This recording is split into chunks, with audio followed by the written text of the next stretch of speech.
happen to me if Jesus will come back? You have to ask that question from your mind. You have to ask that question every day of your lives. That what is really my purpose in this world? Just to make money? Just to work? Just to provide?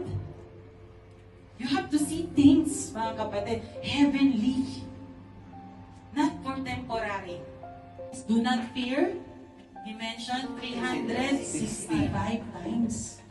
Which remind us, mga kapatid, that every day of your life, you have to remind yourself, do not be afraid.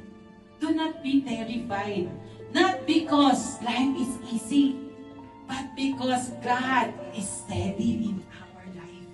Do you believe on that? God is real. God is powerful.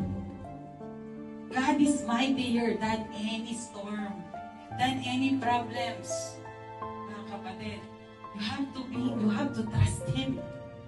You have to see things beyond you. You have to see things farther.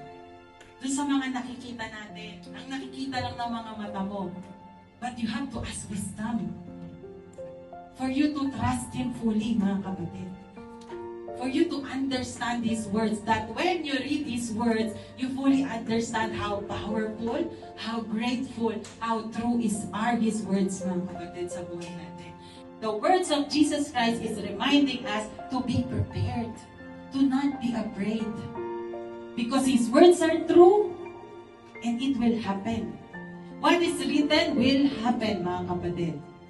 To testify the glory of Jesus Christ. To testify that the words of God is true. There is truth inside that words, mga kapatid.